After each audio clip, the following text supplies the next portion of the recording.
Hello everyone, welcome to the new class of our Gyan channel. और आज जो topic हम लोग कवर करने जा रहे हैं उसका नाम है स्पीड एंड वेलोसिटी।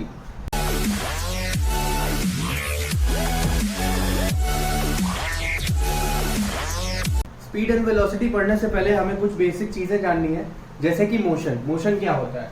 जब भी कोई बॉडी है, हमारी कोई बॉडी है, अगर वो किसी एक पोजीशन पे रखी है, किसी एक पॉइंट पे रखी है, उस पॉइंट को हम ए मान रहे हैं और वो पॉइंट ए से पॉइंट बी पे चली जाती है, यानी उसके पोजीशन में चेंज हो जाता है, वो अपना पोजीशन चेंज कर देती है, तो उस चेंज ऑफ पोजीशन को हम लोग मोशन कहते हैं। यानी मोशन क्या है? Change of place by a body is called motion. अब मोशन आपको समझ में आ गया होगा, तो मोशन की कुछ इंपॉर्टेंट पॉइंट्स हमें पढ़ना जरूरी है। जैसे कि पहला हमने जाना मोशन क्या होता है, उसके बाद ये छोटे छोटे पॉइंट्स है 2-2 मिनट के। दूसरी चीज आपको जो पढ़नी है वो ये है कि स्ट्रेट लाइन मोशन क्या होता है, यानी अगर कोई बॉडी है वो एक ही दिशा में, एक ही सीधी बिल्कुल लाइन में चलती जा रही है, तो उस मोशन को हम लोग स्ट्रेट लाइन मोशन कहते हैं।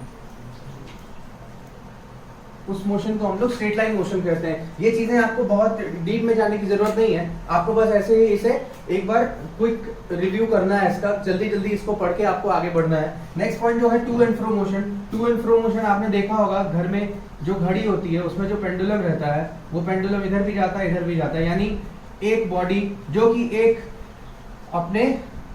कि एक ही डिस्टेंस पे अपने दोनों तरफ एक लिमिटेड डिस्टेंस में बार बार मोशन कर रही है, वो आगे पीछे बार बार जा रही है, उस मोशन को हम लोग टू एंड फ्रो मोशन कहते हैं, या फिर सिंपल हार्मोनिक मोशन भी कहते हैं। नेक्स्ट पॉइंट है हमारा सर्कुलर मोशन।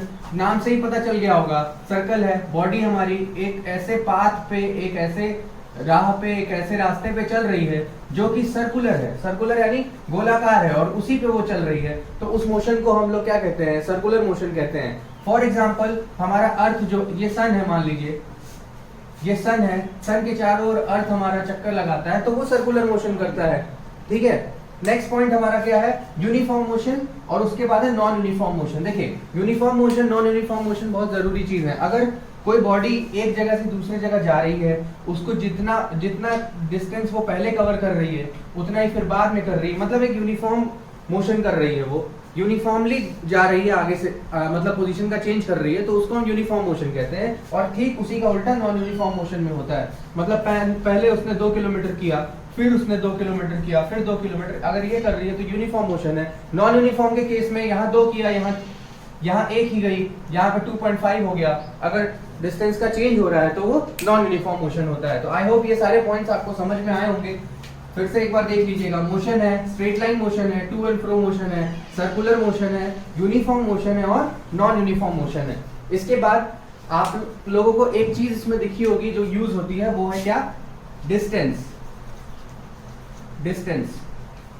ठीक है, तो अभी ये चीजें आप नोट कर लीजिए, ये पॉइंट्स, और इन पॉइंट्स के आगे अपनी भाषा में अपने हिसाब से आप अपना डेफिनेशन लिख लीजिए। अगर कोई भी डाउट या कोई भी कंफ्यूजन होगा तो वो चीज हम लोग कमेंट सेक्शन में डिस्कस कर लेंगे। ठीक है, आपको अभी क्या करना है, मोशन क्या होता है समझ में आ गया होगा।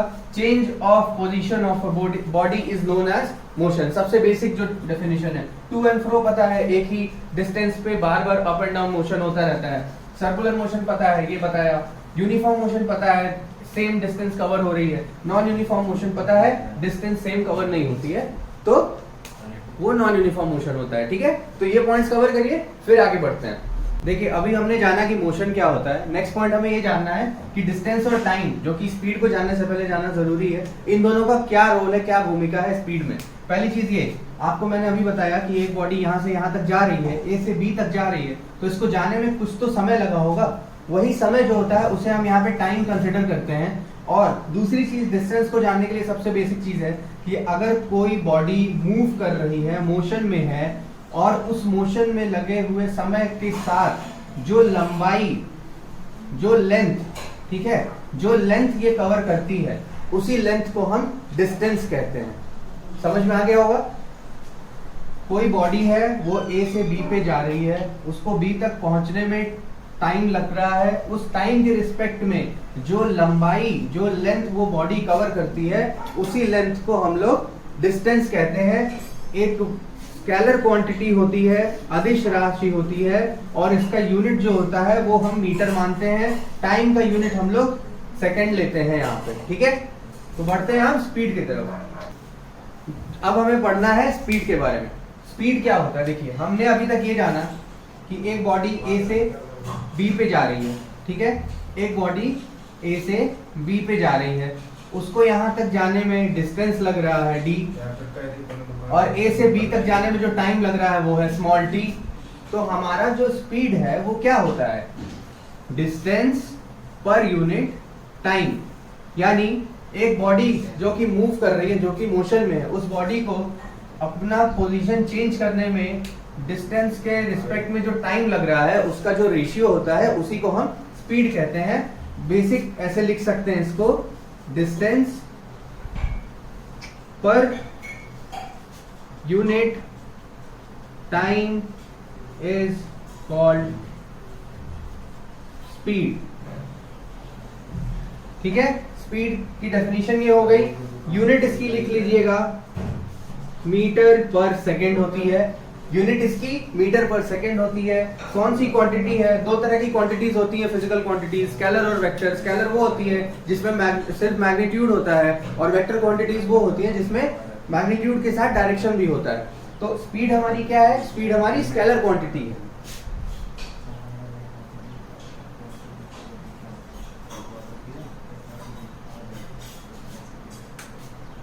अब जो नेक्स्ट पॉइंट है, हमने स्पीड जाना अभी। अब स्पीड के बाद हमें टाइप ऑफ स्पीड के बारे में पढ़ना है। तीन तरह के होते हैं टाइप्स ऑफ स्पीड में, तीन प्रकार होते हैं।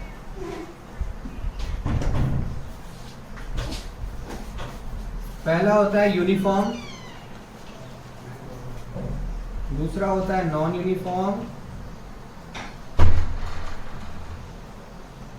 और तीसरा होता है एवरेज।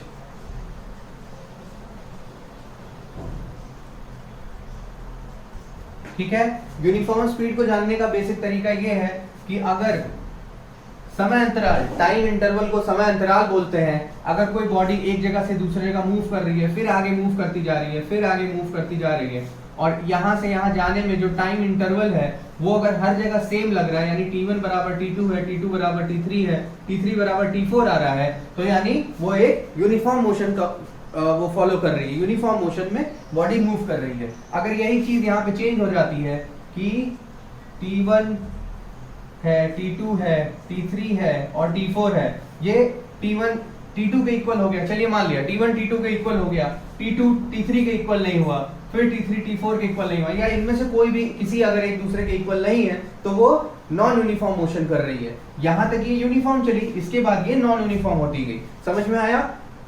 अब बढ़ते हैं थर्ड पॉइंट की तरफ।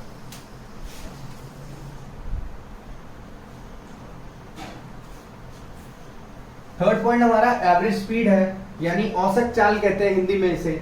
आपको एक चीज एवरेज से समझ में आ गया, औसत आपको पता है कि total distance travelled upon total time, यानी कुल दूरी जो होती है एक वस्तु के द्वारा कवर की जाती है दो पॉइंट से बीच में, उसका और उस टोटल दूरी को, कुल दूरी को कवर करने में जो टोटल समय लगता है, कुल समय लगता है, उन दोनों के रेशियो को हम लोग एवरेज स्पीड कहते हैं। ठीक है, तो आपको स्पीड मैंने बताया, स्पीड के कितने टाइप्स होते हैं, यूनिफॉर्म, नॉन यूनिफॉर्म और एवरेज स्पीड। एवरेज स्पीड का फॉर्मूला ये होता है total distance upon total time. Unit इसकी वही होती है जो आपकी स्पीड की होती है। अब बढ़ते हैं हम अपने नेक्स्ट पॉइंट की तरफ। देखिए अभी हमने स्पीड पढ़ लिया, स्पीड के तीनों टाइप्स पढ़ लिए। अब जो नेक्स्ट पॉइंट हमारे सामने है वो है ये तीनों, वेलोसिटी, एक्सेलरेशन, रिटार्डेशन। ये तीनों को पढ़ने से पहले एक बार रिमाइंड करना है हमें स्पीड को। स्पीड हमने जाना था क्या होता है, डिस्टेंस अपॉन टाइम को हम स्पीड कहते हैं, यानी एक जो दूरी चली जाती है एक बॉडी के द्वारा एक पर्टिकुलर टाइम इंटरवल में, उसे हम स्पीड कहते हैं। उसकी जो यूनिट आई थी वो मीटर पर सेकंड आई थी, और जो ये क्वांटिटी होती है ये अदिश राशि होती है, यानी स्केलर क्वांटिटी होती है। लेकिन जब हम वेलोसिटी की बात करते हैं तो वेलोसिटी में स्पीड के साथ एक चीज और जुड़ जाती है जो कि स्पीड के पास नहीं है, जिसकी वजह से ये स्केलर बनता है। यानी जब हम वेलोसिटी की बात करते हैं तो यहाँ पे निश्चित दिशा में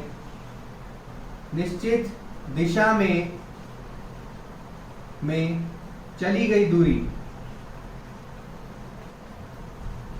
दूरी अपॉन टाइम, ठीक है, वो सेम ही रहता है। निश्चित दिशा में चली गई दूरी अपॉन टाइम को हम लोग वेलोसिटी यानी वेग कहते हैं। स्पीड के पास दिशा नहीं होती है, वेलोसिटी जब हम बात करते हैं तो वहां पे दिशा आ जाती है। इसकी यूनिट भी जो होती है मीटर पर सेकंड ही होती है, और ये जो क्वांटिटी है ये क्वांटिटी वेक्टर बन जाती है हमारी। वेक्टर यानी सदिश राशि, यानी इसके पास मीटर पर सेकंड का मैग्नीट्यूड भी है, प्लस जिस डायरेक्शन में ये जा रही है तो इसके पास डायरेक्शन भी है, दोनों चीजें हैं इसके पास। जब हम एक्सेलरेशन की बात करते हैं तो एक्सेलरेशन पे क्या हो जाता है कि ये जो वेलोसिटी है ये चेंज होती रहती है, ये हमेशा सेम रहती है वेलोसिटी की। जब हम टाइप्स पढ़ते हैं, uniform velocity, non uniform velocity. अगर यूनिफॉर्म है तो यूनिफॉर्म ही रहेगी, नॉन यूनिफॉर्म वेलोसिटी होती है जब, तब उस केस में हमारा एक्सेलरेशन काम करता है। एक्सेलरेशन क्या होता है? Rate of change of velocity, rate of change of velocity, ठीक है, पर यूनिट टाइम। ये होती है डेफिनेशन, यानी वेग के परिवर्तन का जो रेशियो होता है समय अंतराल के साथ, उसी को हम एक्सेलरेशन कहते हैं। इसकी जो यूनिट आती है वो मीटर पर सेकंड आती है, पर सेकंड स्क्वायर आती है, क्योंकि इसका जो फॉर्मूला होता है वो v अपॉन s होता है, और v हमारा पहले से क्या है, ये होता है, तो s से s मल्टीप्लाई हो जाता है, मीटर पर सेकंड स्क्वायर इसका फॉर्मूला आ जाता है। ये चीज समझ में आ गई होगी आप लोग को। और ये जो क्वांटिटी होती है ये भी वेक्टर होती है, ये भी वेक्टर होती है, यानी इसके पास भी डायरेक्शन और मैग्नीट्यूड दोनों होते हैं। ठीक है, आपको समझ में आया होगा। स्पीड और वेलोसिटी में कोई डिफरेंस आपसे पूछता है, अगर कि कोई अंतर पूछता है तो आप तुरंत बता सकते हैं कि स्पीड क्या होती है, डिस्टेंस पर यूनिट टाइम होती है, वेलोसिटी भी डिस्टेंस पर यूनिट टाइम होती है, लेकिन वेलोसिटी के पास डायरेक्शन होता है, एक दिशा होती है, उसे पता है मुझे किधर जाना है। स्पीड को नहीं पता होता। ठीक है, स्पीड आप कह सकते हैं कि स्पीड बैल का काम करता है, वेलोसिटी क्या है, वो घोड़ा है, उसे मालूम है कि मुझे कहां जाना है, स्पीड गधा है। ठीक, नेक्स्ट पॉइंट जो है एक्सेलरेशन, आपको पता है जब घोड़े की स्पीड बदलती है यानी rate of change of velocity होता है per unit with respect the time interval, तो हम उसे वेलोसिटी कहते हैं। अब चलते हैं रिटार्डेशन की तरफ। रिटार्डेशन ऐसे समझिएगा कि एक बाइक है, वो बाइक जा रही है, उसके सामने अचानक से एक गाय आ गई हाईवे पे। आप लोग को देखा होगा, अचानक से गाय आ गई हाईवे पे, तो वो बाइक की स्पीड धीमी किया, कट मार के चला गया। यानी जब एक्सेलरेशन वहां पे काम कर रहा था, वेलोसिटी चेंज हो रही थी, बढ़ रही थी, गिर रही थी, वेलोसिटी चेंज हो रही थी, एक्सेलरेशन काम कर रहा था, अचानक से एक्सेलरेशन नेगेटिव होने लगा। क्या होने लगा? नेगेटिव होने लगा। नेगेटिव मतलब डाउन जाने लगा। ठीक है, प्लस में जाना चाहिए था बट डाउन जाने लगा, तो नेगेटिव एक्सेलरेशन को ही हम लोग रिटार्डेशन बोलते हैं। बेसिक सा है बिल्कुल definition, negative acceleration is called retardation.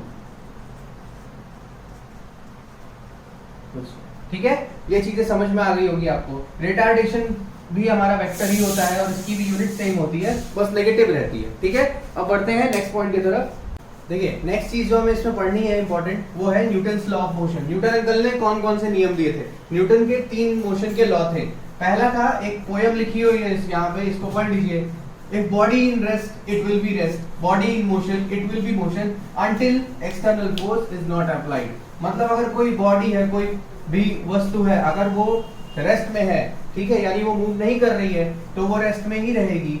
अगर कोई बॉडी मोशन में है तो वो मोशन में ही रहेगी जब तक कि कोई बाह्य बल, कोई एक्सटर्नल फोर्स उस बॉडी पे ना लगाया जाए। इसे हम लोग जड़त्व का नियम भी कहते हैं, इनर्शिया का लॉ भी कहते हैं और गैलीलियोस लॉ भी कहते हैं। गैलीलियो ने भी यही नियम दिया था।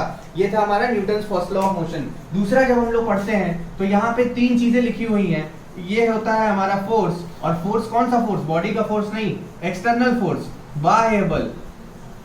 बाह्य बल, ठीक है, ये बाह्य बल होता है। ये द्रव्यमान होता है वस्तु का, उस पदार्थ का, उस बॉडी का द्रव्यमान होता है। और ये क्या है हमारा? त्वरण होता है। त्वरण यानी एक्सेलरेशन होता है। जो बाह्य बल होता है वो किसकी वैल्यू के बराबर होता है? उस वस्तु के मास इनटू जो एक्सेलरेशन में वो बॉडी है, यानी जिस त्वरण के साथ वो वस्तु मूव कर रही है, इसी को हम क्या कहते हैं? Newton second law of motion कहते हैं। थर्ड लॉ बहुत ही आसान है, आप ऐसे समझिएगा, आपके पास कोई आया, उसने आपको मारा, तो आप खड़े तो नहीं रहोगे ना, आप भी मारोगे उसे। और उतनी ही ताकत से मारोगे जिससे जितनी ताकत से उसने मारा आपको, तो मारना मत किसी को जाके। तो every action has an equal, ये इक्वल एंड अपोजिट, विपरीत रिएक्शन, यानी अगर किसी बॉडी पे कोई एक्शन हो रहा है तो वो बॉडी भी उसी पर उतना रिएक्शन, प्रतिरोधी बल लगाती है। फॉर एग्जाम्पल, आप बॉल फेंकते हो जमीन पे, तो बॉल जमीन पे फेंकते हो, तुरंत बॉल बैट तो नहीं जाती, वो ऊपर फिर उछलती है। तो आपने उस बॉल के थ्रू जमीन पे फोर्स लगाया, एक्शन किया, और उस जमीन ने यहां से फिर से उसको वापस भेज दिया उसी रिएक्शन के साथ। तो ये क्या होता है हमारा Newton third law of motion, जो कहता है every action has an equal and opposite reaction. ठीक है, फर्स्ट हमने जाना बॉडी रेस्ट में है तो रेस्ट में रहेगी, मोशन में है तो मोशन में रहेगी जब तक बाह्य बल नहीं काम करता उस बॉडी पे। सेकंड क्या होता है, एक्सटर्नल फोर्स। बाह्य बल किसके, उसके गुणनफल के बराबर होता है, मास के, बॉडी के, द्रव्यमान के इनटू एक्सेलरेशन यानी त्वरण के।